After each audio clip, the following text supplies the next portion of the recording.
വിശദമായ വാർത്തകളിലേക്ക്. അസാധുവായ നോട്ടുകൾ മാറുന്നതിന് കേന്ദ്ര സർക്കാർ നിയന്ത്രണങ്ങൾ കർശനമാക്കി. ഒരു ദിവസം ഒന്നിൽ കൂടുതൽ തവണ ബാങ്കുകളിലെത്തി അസാധുവായ നോട്ടുകൾ മാറാനാകില്ല. ഇതിനായി നോട്ട് മാറാൻ എത്തുന്നവരുടെ വിരലിൽ മഷി പുരട്ടും. അതേസമയം നോട്ട് അസാധുവാക്കിയ സർക്കാർ നടപടി സ്റ്റേ ചെയ്യാനാകില്ലെന്ന് സുപ്രീം കോടതി അറിയിച്ചു. എന്നാൽ ജനങ്ങളുടെ ബുദ്ധിമുട്ട് പരിഹരിക്കാൻ സ്വീകരിച്ച നടപടി അറിയിക്കാൻ കേന്ദ്ര സർക്കാരിനോട് കോടതി നിർദ്ദേശിച്ചു. സാധാരണക്കാരെ ഉപയോഗിച്ച് കള്ളപ്പണം മാറ്റുന്നതായി സംശയം വർദ്ധിച്ച സാഹചര്യത്തിലാണ് അസാധുവായ നോട്ടുകൾ മാറുന്നതിന് നിയന്ത്രണങ്ങൾ ശക്തമാക്കാൻ കേന്ദ്ര സർക്കാർ തീരുമാനിച്ചത്. അസാധുവായ നോട്ടുകൾ മാറാനെത്തുന്നവരുടെ കൈവിരലുകളിൽ ഇനി മുതൽ മഷി പുരട്ടും. പ്രധാന നഗരങ്ങളിലെ ബാങ്കുകളിലാണ് ആദ്യം ഈ തീരുമാനം നടപ്പാക്കുക. വോട്ട് ചെയ്യുന്നവരുടെ കയ്യിൽ മഷി പുരട്ടുന്ന മാതൃകയിലായിരിക്കും ഇത്. ഒരിക്കൽ നോട്ട് മാറാൻ എത്തുന്നവർ വീണ്ടും നോട്ട് മാറാനായി എത്തുന്നത് തടയാനാണ് ഈ നീക്കം. കേന്ദ്ര ധനകാര്യ സെക്രട്ടറി ശക്തികാന്ത ദാസ് ആണ് ഇക്കാര്യം അറിയിച്ചത്. As a result, what is happening is that the facility of withdrawal of cash is getting restricted to a smaller number of people, because when the same people come again and again, it denies the opportunity to another person or to other persons who have not been able to reach the counter or reach the ATM to get the cash. To prevent such kind of misuse, it has been decided that government would resort, the branches of banks would take resort to use of indelible ink marks. Jan Dhan അക്കൗണ്ടുകളിലെ അടക്കം നിക്ഷേപങ്ങൾ സസൂക്ഷ്മം നിരീക്ഷിക്കും. ആരാധനാലയങ്ങളിലെ നേർച്ചപ്പണം അതത് ദിവസങ്ങളിൽ bank അക്കൗണ്ടുകളിൽ നിക്ഷേപിക്കണമെന്നും നിർദ്ദേശമുണ്ട്. അതേസമയം ദില്ലിയിലെ അടക്കം മിക്ക ATMകളും ഇന്നും നിശ്ചലമായി. പുതിയ 2000 രൂപ നോട്ടുകൾ ഇന്നും ATMകളിൽ എത്തിയില്ല. പുലർച്ചെ മുതൽ ബാങ്കുകൾക്ക് മുന്നിൽ വൻ ക്യൂ ആണ് കാണപ്പെട്ടത്. അതേസമയം നോട്ടുകൾ അസാധുവാക്കിയ സർക്കാർ നടപടി സ്റ്റേ ചെയ്യുന്നില്ലെന്ന് സുപ്രീം കോടതി വ്യക്തമാക്കി. സാമ്പത്തിക നയത്തിൽ ഇടപെടുന്നില്ലെന്നാണ് കോടതി അറിയിച്ചത്.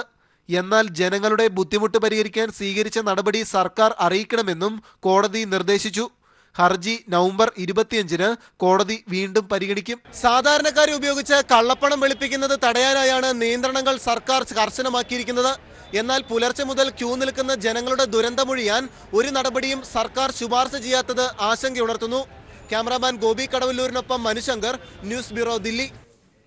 500, 1000 നോട്ടുകൾ പിൻവലിക്കാനുള്ള കേന്ദ്ര സർക്കാർ തീരുമാനം ജനങ്ങളെ ബുദ്ധിമുട്ടിലാക്കിയെന്ന് CPM general secretary Sitaram Yechury.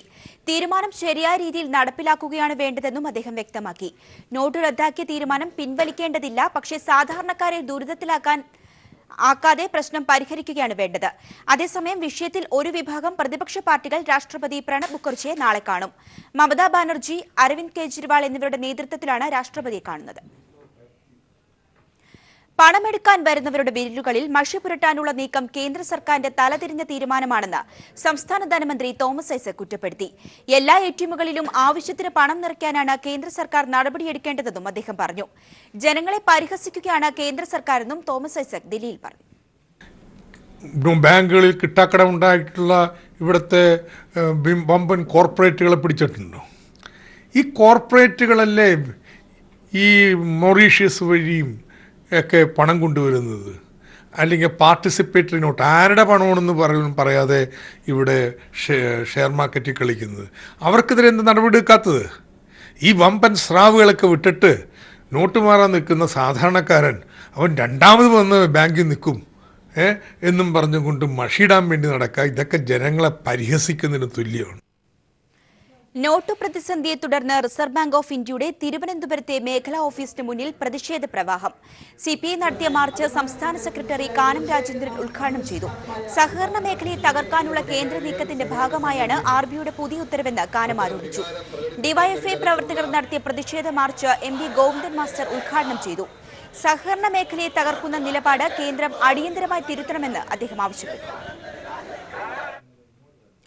Currency നിരോധനത്തിൽ പ്രതിഷേധിച്ച് നാളെ വ്യാപാരി വ്യവസായി സമിതി കരിദിനമായി ആചരിക്കുമെന്ന് VKC മുഹമ്മദ് കോയ അറിയിച്ചു. നാളെ കരിദിനം ആചരിക്കുന്നു എന്നുള്ളതാണ്. അപ്പോൾ ഞങ്ങൾ ഈ വ്യാപാരി വ്യവസായി സംഘടന ഈ വ്യാപാരികൾ നേരിടുന്ന നിരവധി പ്രശ്നങ്ങളുണ്ട്. ആ പ്രശ്നങ്ങളും ഗവൺമെൻറ് മുമ്പിൽ ഞങ്ങൾ അവതരിപ്പിക്കുന്നുണ്ട്. സംസ്ഥാനത്തെ സഹകരണ മേഖലയെ തകർക്കാൻ കേന്ദ്ര നീക്കം വഴിയൊരുക്കുമെന്ന് വിലയിരുത്തൽ. എന്നാൽ പ്രതിസന്ധി മറികടക്കാനുള്ള കരുത്ത് സഹകരണ മേഖലയ്ക്കുണ്ടെന്നും നിക്ഷേപകർക്ക് ആശങ്ക വേണ്ടെന്നും സംസ്ഥാന സർക്കാർ വ്യക്തമാക്കി. കള്ളപ്പണ നിക്ഷേപവുമായി ബന്ധപ്പെട്ട ഏത് തരത്തിലെ പരിശോധനയ്ക്കും സംസ്ഥാനത്തെ സഹകരണ സംഘങ്ങൾ തയ്യാറാണെന്നും സഹകരണ മന്ത്രി വ്യക്തമാക്കി. അസാധുവാക്കിയ നോട്ടുകളുടെ കൈമാറ്റത്തിനും നിക്ഷേപത്തിനുമുള്ള ജില്ലാ സഹകരണ ബാങ്കുകളുടെ അധികാരമാണ് കഴിഞ്ഞ ദിവസത്തെ റിസർവ് ബാങ്ക് ഓഫ് ഇന്ത്യയുടെ ഉത്തരവ് റദ്ദാക്കിയത്. RBIയുടെ ഈ തീരുമാനം സംസ്ഥാനത്തെ സഹകരണ മേഖലയെ തകർക്കാനുള്ള നീക്കമാണെന്നാണ് വിലയിരുത്തപ്പെടുന്നത്. കള്ളപ്പണം തിരിച്ചറിയാനുള്ള സാങ്കേതിക സംവിധാനം സംസ്ഥാനത്തെ സഹകരണ സംഘങ്ങൾക്കില്ലെന്നാണ് കേന്ദ്രം വാദിക്കുന്നത്. എന്നാൽ കള്ളപ്പണ നിക്ഷേപവുമായി ബന്ധപ്പെട്ട് ഏത് തരത്തിലെ പരിശോധനയ്ക്കും സംസ്ഥാനത്തെ സഹകരണ സംഘങ്ങൾ തയ്യാറാണെന്ന് സഹകരണ മന്ത്രി AC മൊയ്തീൻ വ്യക്തമാക്കി. കള്ളപ്പണത്തിനെതിരായിട്ടുള്ള കേന്ദ്ര ഗവൺമെന്റ് നിലപാടുകളെന്ന് ഞങ്ങൾ ചോദ്യം ചെയ്തിട്ടില്ല. ആദായ നികുതി നിയമം ലംഘിക്കുന്ന ആരുണ്ടെങ്കിലും അതിനെക്കുറിച്ച് പരിശോധിക്കാം. ഞങ്ങളതിനെ തടഞ്ഞിട്ടില്ല. ഗവൺമെന്റ് സമീപനം അത് പരിശോധിക്കണം. നികുതി വലയത്തിൽ നിന്ന് പുറത്തുള്ള ആളുകളുണ്ടോ? പരിശോധിക്കട്ടെ. നിലവിലെ പ്രതിസന്ധി മറികടക്കാൻ സംസ്ഥാനത്തെ സഹകരണ മേഖലയ്ക്ക് കരുത്തുണ്ട്. സഹകരണ സ്ഥാപനങ്ങളിൽ നിക്ഷേപം നടത്തിയവർ ആശങ്കപ്പെടേണ്ടതില്ലെന്നും അവരുടെ പണം സുരക്ഷിതമാണെന്നും മന്ത്രി പറഞ്ഞു. നിക്ഷേപത്തിനൊന്നും ഒരു സുരക്ഷിതത്വക്കുറവുണ്ടാകും എന്ന് ഞാൻ കരുതുന്നില്ല. പക്ഷേ താൽക്കാലിക പ്രതിസന്ധിയുണ്ട്. ആ പ്രതിസന്ധിയുടെ ഭാഗമായി സഹകരണ ബാങ്കിലെ ഇടപാടുകാർ വഴിമാറിപ്പോവും. അതേസമയം കഴിഞ്ഞ ദിവസം വരെയായി പ്രാഥമിക സഹകരണ സംഘങ്ങൾ 2800 കോടി രൂപയുടെ അസാധുവാക്കിയ നോട്ടുകളാണ് ശേഖരിച്ചത്. ജില്ലാ സഹകരണ ബാങ്കുകളാണ് ഇവ ഏറ്റെടുക്കേണ്ടത്. എന്നാൽ കഴിഞ്ഞ ദിവസത്തെ RBI ഉത്തരവ് ജില്ലാ സഹകരണ ബാങ്കുകളിൽ നിന്നും ആ അധികാരം എടുത്തുമാറ്റിയതുകൊണ്ട് ഈ പണം എന്തു ചെയ്യുമെന്നതാണ് പ്രാഥമിക സംഘങ്ങളുടെ ആശങ്ക. News bureau, Thiruvananthapuram. കേരളത്തിലെ സഹകരണ ബാങ്കുകളെ തകർക്കാൻ ആസൂത്രിത ശ്രമം നടക്കുന്നതായി CPM സംസ്ഥാന സെക്രട്ടറി കോടിയേരി ബാലകൃഷ്ണൻ. സ്വകാര്യ ബാങ്കുകളെ സഹായിക്കാനാണ് ഈ നീക്കമെന്നും കോടിയേരി കുറ്റപ്പെടുത്തി. കേന്ദ്രം അടിയന്തരമായി ഇടപെടണമെന്നും കേരളത്തിലെ MPമാർ ഒറ്റക്കെട്ടായി കേന്ദ്രത്തിൽ സമ്മർദ്ദം ചെലുത്തണമെന്നും കോടിയേരി ആവശ്യപ്പെട്ടു. നോട്ടുകൾ മാറി നൽകാനുള്ള അനുമതി ഉൾപ്പെടെ സഹകരണ ബാങ്കുകൾക്ക് നൽകിയ ഇളവുകൾ റദ്ദു ചെയ്തുകൊണ്ടുള്ള റിസർവ് ബാങ്ക് ഉത്തരവ് വലിയ പ്രത്യാഘാതമുണ്ടാക്കും. അതിനാൽ സഹകരണ മേഖലയിലെ പ്രവർത്തനങ്ങൾ സ്തംഭിക്കാൻ ഇടയാക്കുന്ന ഉത്തരവ് അടിയന്തരമായി പിൻവലിക്കണമെന്ന് CPIM സംസ്ഥാന സെക്രട്ടറി കോടിയേരി ബാലകൃഷ്ണൻ ആവശ്യപ്പെട്ടു. സഹകരണ മേഖലയ്ക്കെതിരായ നീക്കം സ്വകാര്യ ന്യൂജൻ ബാങ്കുകളെ സഹായിക്കാനാണ്. കേരളത്തിലെ സഹകരണ ബാങ്കുകളിൽ മൊത്തം 1 ലക്ഷം കോടിയോളം രൂപയുടെ നിക്ഷേപമുണ്ട്. ഈ നിക്ഷേപം സഹകരണ ബാങ്കിന് വരാതിരുന്ന് അത് സ്വകാര്യ ബാങ്കുകളിലേക്ക് മാറ്റുക, ന്യൂ ജനറേഷൻ ബാങ്ക് എന്ന് പറഞ്ഞ ബാങ്കുകളിലേക്ക് ഈ നിക്ഷേപം മാറ്റാനും സ്വകാര്യ ബാങ്കിംഗ് മേഖലയെ സഹായിക്കാനുമാണ് റിസർവ് ബാങ്ക് ഇത്തരത്തിലുള്ള തീരുമാനമെടുത്തിട്ടുള്ളത്. തകർക്കാനുള്ള നീക്കങ്ങളെ അതിജീവിച്ച ചരിത്രമാണ് കേരളത്തിലെ സഹകരണ പ്രസ്ഥാനങ്ങൾക്കുള്ളതെന്നും കോടിയേരി വ്യക്തമാക്കി. സഹകരണ ബാങ്കുകളുടെ അവകാശങ്ങൾ എടുത്തുകളഞ്ഞ RBI നടപടി ദൗർഭാഗ്യകരമെന്ന് ധനമന്ത്രി തോമസ് ഐസക് പ്രതികരിച്ചു. വൈകുന്നേരം ഇറങ്ങിയ RBIയുടെ ഉത്തരവിൽ ജില്ലാ സഹകരണ ബാങ്കുകൾക്ക് നേരത്തെ അനുവദിച്ച അവകാശം പോലും എടുത്തു കളഞ്ഞിരിക്കുകയാണ്. അപ്പോൾ പിന്നെ പ്രാഥമിക സഹകരണ ബാങ്കുകളുടെ കാര്യം പറയേണ്ടല്ലോ. ഇത് അത്യധികം ദൗർഭാഗ്യകരമാണ്. സഹകരണ പ്രസ്ഥാനങ്ങൾക്കെതിരെ ദുഷ്പ്രചരണം നടത്തുന്ന കേരളത്തിലെ BJP നേതാക്കൾ മറുപടി പറയണമെന്നും തോമസ് ഐസക് ആവശ്യപ്പെട്ടു. സഹകരണ ബാങ്കുകൾക്കെതിരെ RBIയും കേന്ദ്ര സർക്കാരും നടത്തുന്ന നീക്കത്തിന് പിന്നിൽ BJP സംസ്ഥാന ഘടകത്തിന്റെ സമ്മർദ്ദമുണ്ട്. നിയമാനുസൃതമായി പ്രവർത്തിക്കുന്നതും സുസജ്ജവുമായ കേരളത്തിലെ സഹകരണ പ്രസ്ഥാനങ്ങൾക്കെതിരെ നടക്കുന്ന നീക്കത്തിൽ പ്രതിഷേധവും വ്യാപകമാണ്. ദില്ലിയിൽ നിന്നും M സന്തോഷ്. തിരികെ വാർത്തകളിലേക്ക്. ഉത്തർപ്രദേശിൽ മലയാളി ബാലിന് വെടിയേറ്റതായി പരാതി. കഴിഞ്ഞ ദീപാവലി ദിവസമാണ് രാത്രി 10:30 വെടിയേറ്റത്. ലക്നൌ സ്വദേശികളായ നിഷ തോമസ് പെരേര ദമ്പതികളുടെ മകൻ 12 വയസ്സുള്ള നോയൽ തോമസിനാണ് വെടിയേറ്റത്. കൊല്ലത്തെ ബന്ധുക്കൾ മുഖ്യമന്ത്രിക്ക് പരാതി നൽകി. ദീപാവലി ആഘോഷത്തിനിടെ പടക്കം പൊട്ടിയാണ് പരിക്ക് പറ്റിയെന്ന് കരുതിയാണ് രക്ഷിതാക്കൾ കുട്ടിയെ ലക്നൌവിലെ കിങ് ജോർജ് ആശുപത്രിയിൽ പ്രവേശിപ്പിച്ചത്. വിദഗ്ധ പരിശോധനയിൽ നോയലിന്റെ കഴുത്തിൽ വെടിയേറ്റതായി കണ്ടെത്തുകയും പിന്നീട് വെടിയുണ്ട നീക്കം ചെയ്യുകയും ചെയ്തു. ആശുപത്രി അധികൃതർ സംഭവം പോലീസിനെ അറിയിച്ചിരുന്നു. വെടിയുണ്ട ഫോറൻസിക് പരിശോധനയ്ക്ക് അയക്കുകയും ചെയ്തു. എന്നാൽ സംഭവം നടന്ന ദിവസങ്ങൾ പിന്നിട്ടിട്ടും വെടിവെച്ചത് ആരാണെന്ന് കണ്ടെത്താൻ ലക്നൌ പോലീസ് തയ്യാറായില്ലെന്ന് ബന്ധു ബിനു പറഞ്ഞു.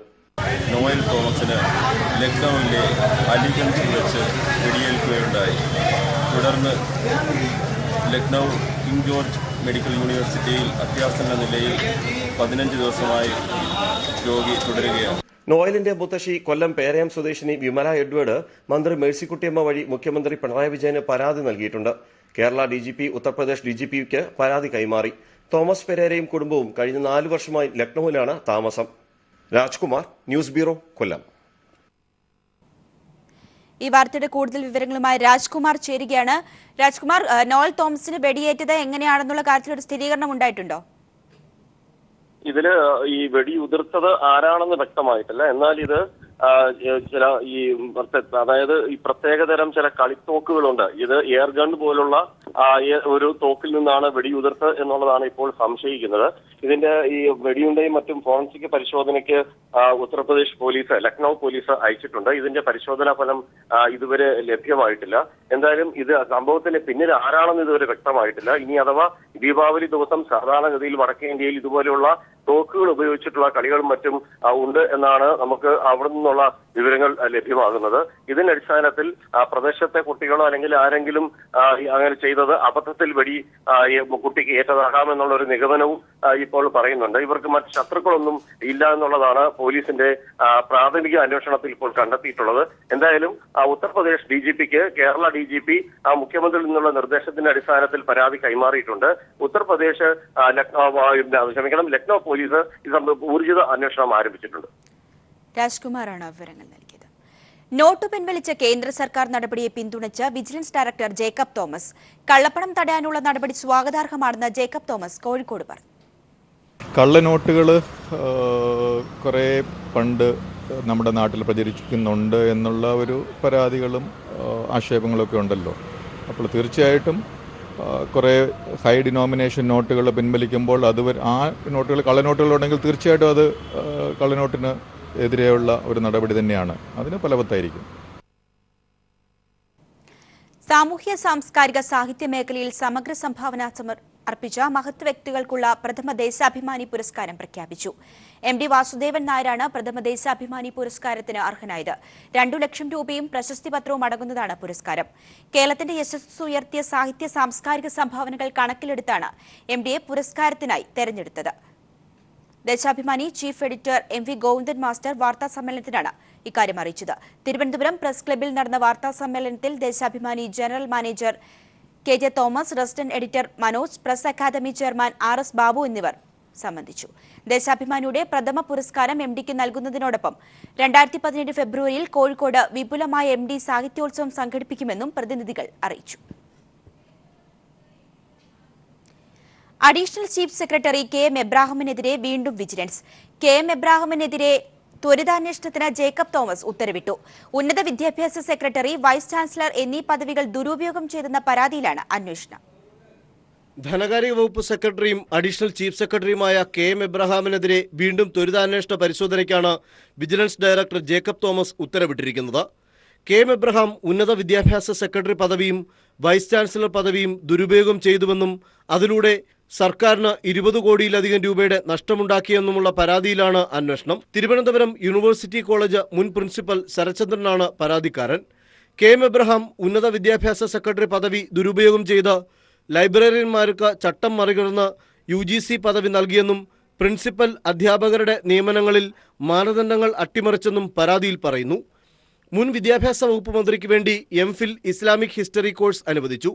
മറ്റ് ചില കോഴ്സുകൾ വിവിധ കോളേജുകളിൽ ചട്ടവിരുദ്ധമായി നൽകിയെന്നും KM എബ്രഹാം ഇതിൽ മുഖ്യ പങ്കാളിയാണെന്നും അദ്ദേഹം പദവികൾ ദുരുപയോഗം ചെയ്തിരുന്നുവെന്നും പരാതിക്കാരൻ ചൂണ്ടിക്കാട്ടുന്നുണ്ട്. അതേസമയം അനധികൃത സ്വത്ത് സമ്പാദന കേസിൽ വിജിലൻസ് അന്വേഷണം നേരിടുന്ന IAS ഉദ്യോഗസ്ഥൻ കൂടിയാണ് KM Abraham.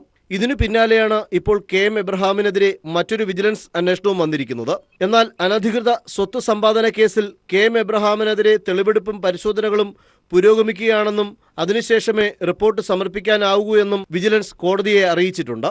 Sunil Arimanoor, news bureau, Thiruvananthapuram. Kozhikode കൈവേലിയിൽ BJP പ്രവർത്തകൻ കൊല്ലപ്പെട്ട സംഭവത്തിൽ 51 CPM പ്രവർത്തകരെ കോടതി വെറുതെ വിട്ടു. 2013 ഡിസംബറിൽ പശ്ചിമഘട്ട സംരക്ഷണം ആവശ്യപ്പെട്ട് നടത്തിയ സമരത്തിനിടെയുണ്ടായ കല്ലേറിലാണ് BJP പ്രവർത്തകനായ അനൂപ് കൊല്ലപ്പെട്ടത്. 51 പേർക്കെതിരെ പോലീസ് കുറ്റപത്രം തയ്യാറാക്കിയിരുന്നു. എന്നാൽ തെളിവില്ലെന്നു കണ്ട് മാറാട് കോടതി ഇവരെ വെറുതെ വിടുകയായിരുന്നു. രാജ്യത്തിനകത്തും പുറത്തുമുള്ള കള്ളപ്പണക്കാരെ മുഴുവൻ പിടികൂടാൻ ഓടി നടക്കുകയാണ് നമ്മുടെ പ്രധാനമന്ത്രി. എന്നാൽ ഏത് കള്ളപ്പണക്കാരനും മൂക്കത്ത് വിരൽ വെച്ചു പോകുന്നൊരു കാഴ്ചയാണിനി. കർണാടകയിലെ പ്രമുഖ BJP നേതാവായ ജനാർദ്ദൻ റെഡ്ഡിയുടെ മകളുടെ വിവാഹത്തിന്റെ ആഡംബര കാഴ്ചകളാണിത്. കല്യാണത്തിന്റെ ക്ഷണക്കത്ത് കണ്ടാൽ തന്നെ ശരാശരി ഏതൊരു ഇന്ത്യക്കാരനും ഞെട്ടും.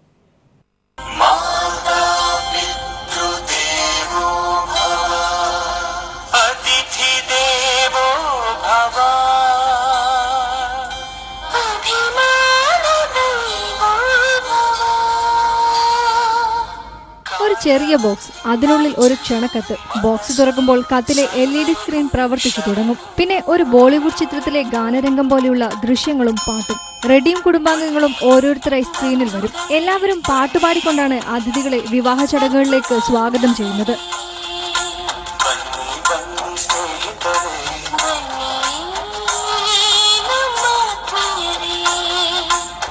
ഇപ്പോൾ കണ്ടതത്രയും കല്യാണക്കത്തിലെ വിശേഷം. അപ്പോൾ കല്യാണം എങ്ങനെയിരിക്കും? സംശയിക്കേണ്ട, അത് ഇതിലും ഗംഭീരമാണ്. VIP-കൾക്ക് വന്നിറങ്ങാൻ 15ഓളം ഹെലികോപ്റ്ററുകൾ. വിഭവസമൃദ്ധമായ സദ്യ ഒരുക്കിയിട്ടുള്ളത് 1.5 ലക്ഷത്തോളം പേർക്ക്. പാലസ് ഗ്രൗണ്ടിൽ നടക്കുന്ന വിവാഹ ചടങ്ങിന്റെ ചെലവ് 500 കോടി രൂപ. ഹിന്ദി ചിത്രമായ ദേവദാസിന്റെ സെറ്റ് രൂപകൽപ്പന ചെയ്ത നിതിൻ ചന്ദ്രകാന്ത് ദേശായിയാണ് വേദിയുടെ അണിയറ ശില്പി. വേദിയുടെ നിർമ്മാണ സ്ഥലത്തേക്ക് കുറച്ചുനാളായി മാധ്യമങ്ങൾക്ക് പ്രവേശനമില്ല. അനധികൃത ഖനന കേസിൽ 2011 അറസ്റ്റിലായ ജനാർദ്ദനൻ റെഡ്ഡി 3.5 വർഷത്തെ ജയിൽവാസത്തിനു ശേഷം കഴിഞ്ഞ വർഷമാണ് പുറത്തിറങ്ങിയത്. കള്ളപ്പണത്തിന്റെ പേരിൽ മോദിയുടെ നോട്ട് നിരോധനം മൂലം രാജ്യത്തെ ജനങ്ങൾ വലയുമ്പോഴാണ് കർണാടകയിലെ പ്രമുഖ BJP നേതാവ് കല്യാണത്തിലൂടെ മോടി കാട്ടുന്നത്.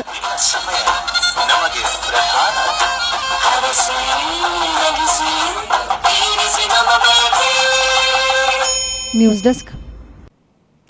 പാർലമെന്റിന്റെ ശീതകാല സമ്മേളനം നാളെ ആരംഭിക്കും. നോട്ട് പിൻവലിക്കൽ വിഷയത്തിൽ പ്രതിപക്ഷ പാർട്ടികൾ സമ്മേളനം പ്രക്ഷുബ്ധമാക്കും. ഇടതുപക്ഷം അടക്കമുള്ള പ്രതിപക്ഷം നോട്ട് പിൻവലിക്കലിനെതിരെ അടിയന്തര പ്രമേയത്തിന് നോട്ടീസ് നൽകും. സമ്മേളനം സുഗമമാക്കണമെന്നാവശ്യപ്പെട്ട് കേന്ദ്ര സർക്കാർ വിളിച്ച സർവകക്ഷി യോഗം ഇന്ന് നടക്കും. പാർലമെന്റിന്റെ ശീതകാല സമ്മേളനം നാളെ ആരംഭിക്കവേ നോട്ടുകൾ പിൻവലിച്ചുള്ള സർക്കാർ നീക്കത്തിൽ സമ്മേളനം പ്രതിപക്ഷം പ്രക്ഷുബ്ധമാക്കാനാണ് സാധ്യത. സ്പീക്കർ സുമിത്ര മഹാജൻ ഇന്നലെ വിളിച്ചു ചേർത്ത പ്രതിപക്ഷ കക്ഷികളുടെ യോഗത്തിലും സമാന വികാരമാണ് ഉയർന്നത്. സമ്മേളനം സുഗമമാക്കാൻ അഭ്യർത്ഥിച്ച് കേന്ദ്ര സർക്കാർ ഇന്ന് പ്രതിപക്ഷ കക്ഷികളുമായി ചർച്ച നടത്തും. നോട്ട് പിൻവലിക്കൽ വിഷയത്തിൽ ചർച്ചയ്ക്ക് തയ്യാറാണെന്നാണ് BJP അറിയിച്ചത്. നിതീഷ് കുമാറിന്റെ ജനതാദൾ യൂണിറ്റും നവീൻ പട്നായിക്കിന്റെ ബിജു ജനതാദളും ഒഴികെ മറ്റെല്ലാ പ്രതിപക്ഷ കക്ഷികളും കൃത്യമായ ആസൂത്രണമില്ലാത്ത സർക്കാർ നീക്കത്തിൽ അസംതൃപ്തി തുറന്നു പ്രകടിപ്പിച്ചിരുന്നു. വിഷയത്തിൽ അടിയന്തര പ്രമേയത്തിന് CPIM നോട്ടീസും നൽകി കഴിഞ്ഞു. കള്ളപ്പണക്കാരെ സഹായിക്കാനുള്ള ദാരിദ്ര്യവിരുദ്ധ നിലപാടെന്ന പരിവേഷം നൽകി പ്രതിഷേധമുയർത്താനാണ് പ്രതിപക്ഷ തീരുമാനം. അതേസമയം 150 വർഷം പഴക്കമുള്ള ക്രിസ്ത്യൻ വിവാഹമോചന നിയമ ഭേദഗതി ബിൽ, പ്രസവാവധി ഭേദഗതി ബില്ലടക്കം സുപ്രധാനമായ 6 ബില്ലുകളും ഈ സമ്മേളനത്തിൽ പാസാക്കാനാകുമെന്നാണ് സർക്കാർ പ്രതീക്ഷ. എന്നാൽ ഒരു റാങ്ക് ഒരു പെൻഷൻ പദ്ധതി നടപ്പാക്കാത്തതിൽ പ്രതിഷേധിച്ച് മുൻ സൈനികൻ ആത്മഹത്യ ചെയ്തതും ഭോപ്പാൽ ജയിൽ ചാടിയ സെമി പ്രവർത്തകരെ കൊലപ്പെടുത്തിയ നടപടിയിലും പ്രതിപക്ഷം ആയുധമാക്കും. ഇന്ത്യ പാക് അതിർത്തി പ്രശ്നങ്ങളിലും മിന്നലാക്രമണം സംബന്ധിച്ചും കൂടുതൽ വിശദാംശങ്ങളും സർക്കാരിന് നൽകേണ്ടി വരും. ഡിസംബർ 16 അവസാനിക്കുന്ന ശീതകാല സമ്മേളനം അതിനാൽ തന്നെ പ്രതിപക്ഷ ബഹളത്താൽ സ്തംഭിക്കാനാണ് സാധ്യത. Manushankar, news bureau, Delhi. CPIM polit bureau യോഗം ദില്ലിയിൽ പുരോഗമിക്കുന്നു. കൊൽക്കത്ത പീന തീരുമാനങ്ങൾ നടപ്പാക്കുന്നതിലെ പുരോഗതി PB വിലയിരുത്തുന്നു. കേരളത്തിലെ സംഘടനാ വിഷയങ്ങൾ പരിശോധിച്ച PB കമ്മീഷൻ റിപ്പോർട്ടും പരിഗണിക്കുന്നുണ്ട്.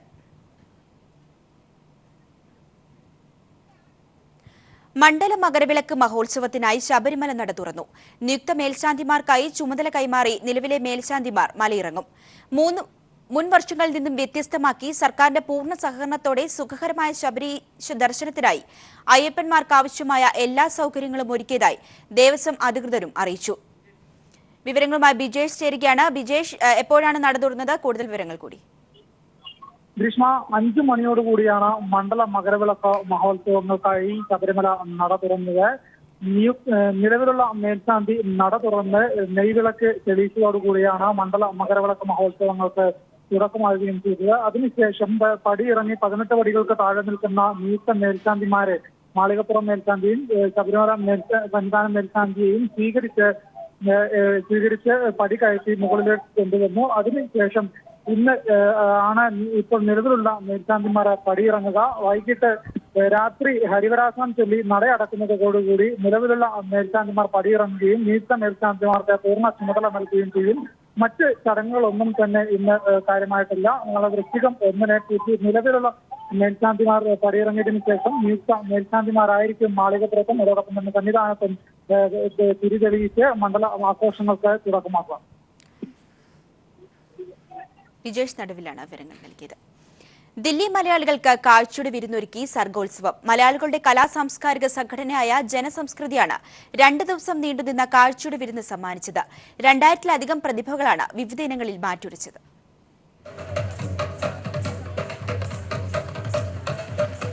തുടർച്ചയായ 12ാം വർഷമാണ് ദില്ലി ജനസംസ്കൃതി രാജ്യതലസ്ഥാനത്തെ മലയാളികൾക്കായി സർഗോത്സവം സംഘടിപ്പിച്ചത്.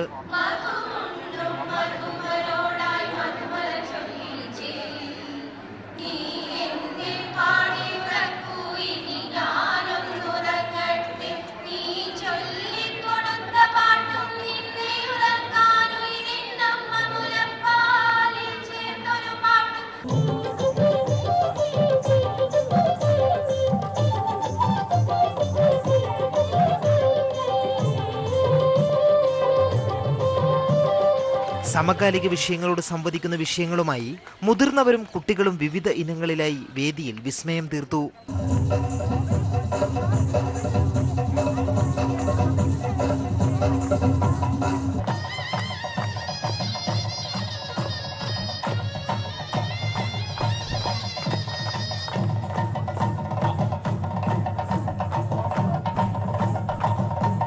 രണ്ടായിരത്തോളം പ്രതിഭകൾ മാറ്റുരച്ച സർഗോത്സവത്തിന്റെ സമാപന സമ്മേളനത്തിൽ കേരള സംഗീത നാടക അക്കാദമി അധ്യക്ഷ KPSC ലളിത, മുൻ മന്ത്രിമാരായ MA baby, Binoy Viswam, നാടകാചാര്യൻ Omchery NN Pillai തുടങ്ങിയവർ പങ്കെടുത്തു. News bureau, Delhi.